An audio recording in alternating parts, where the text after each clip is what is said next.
Voilà, bonjour, je vous présente ici une nouvelle vidéo. Je suis désolé, j'ai eu une difficulté avec la prise du son lors de la réalisation de la première vidéo. Donc s'il y a un décalage, soyez pas surpris. Je ne parle pas en même temps que l'image bouge.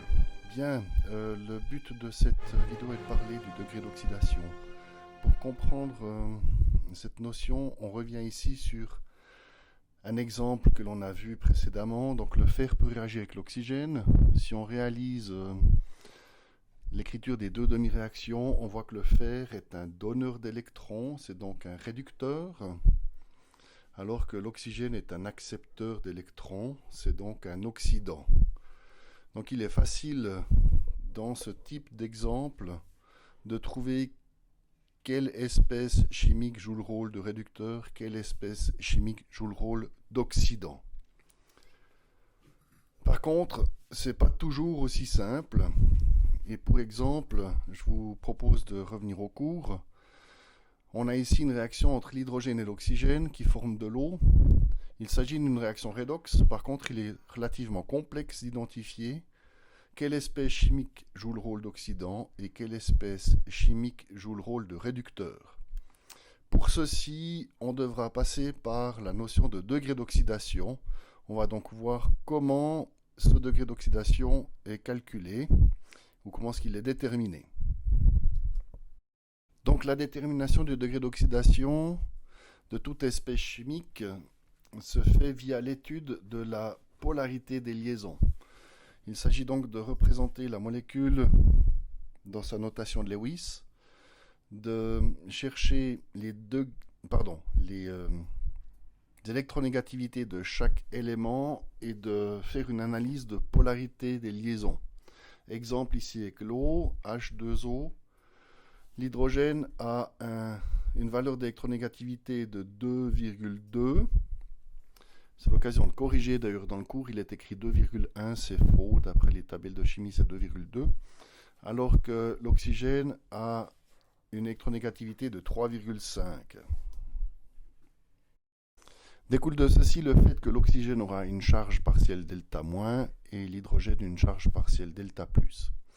Pour déterminer le degré d'oxydation, on va exagérer cette polarisation à l'extrême jusqu'à attribuer à l'oxygène les électrons de la liaison avec l'hydrogène. Du coup, l'oxygène devient O2- et l'hydrogène H+.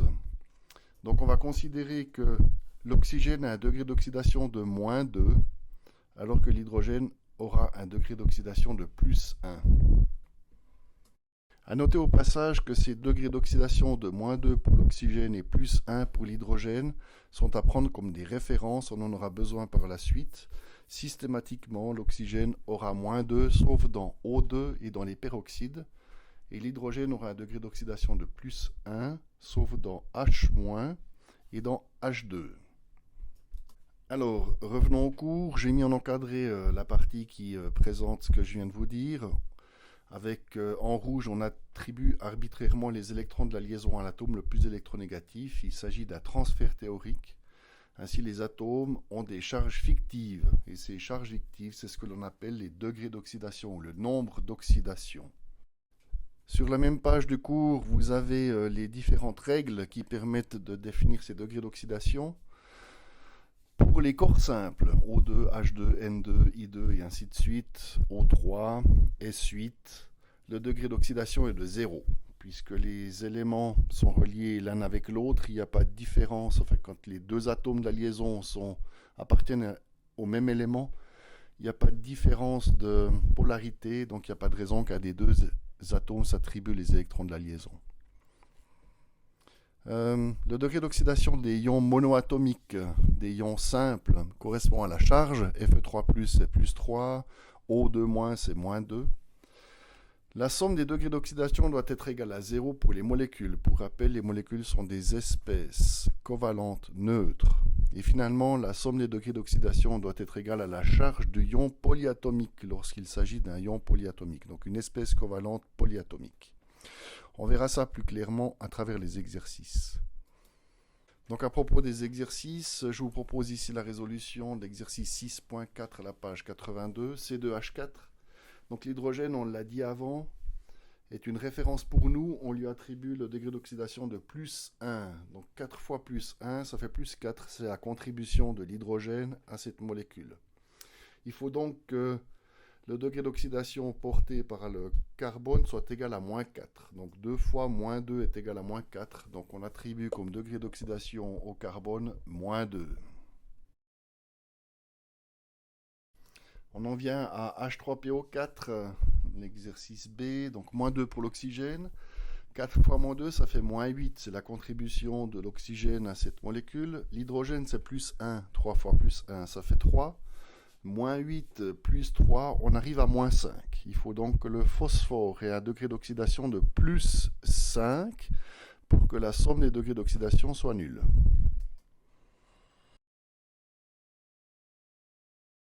On continue avec NO3-.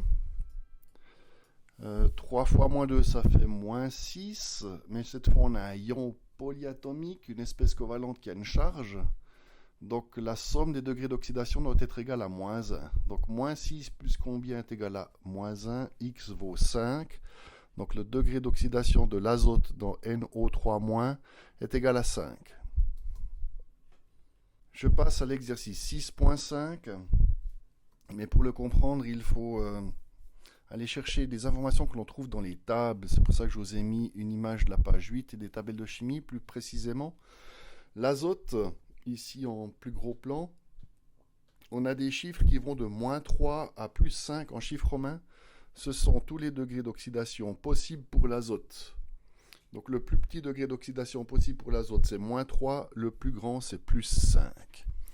Si on maintenant regarde les degrés d'oxydation que j'ai trouvés pour K3N, il s'agit d'un composé ionique, on a un cation K+, on a un anion N3-, ce sont des ions simples. Donc pour rappel, les degrés d'oxydation des ions simples sont égaux aux charges.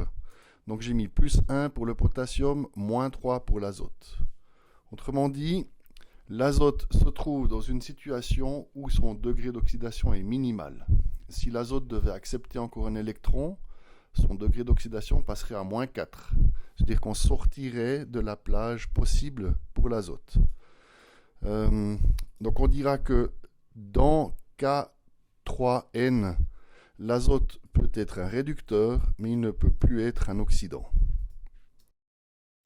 Je vous laisse terminer maintenant les exercices 6.5. Vous avez les réponses en ligne. Pour que vous sachiez où les trouver, je vous ai mis ici le chemin. Donc il s'agit d'aller sur chimielcp.ch. Tout à gauche, vous trouvez discipline fondamentale. Puis ensuite, vous avez oxydoréduction, solution des exercices 6.1 à 6.15. Et tout en bas dans l'image, vous voyez ce que vous trouverez comme réponse pour les exercices concernés.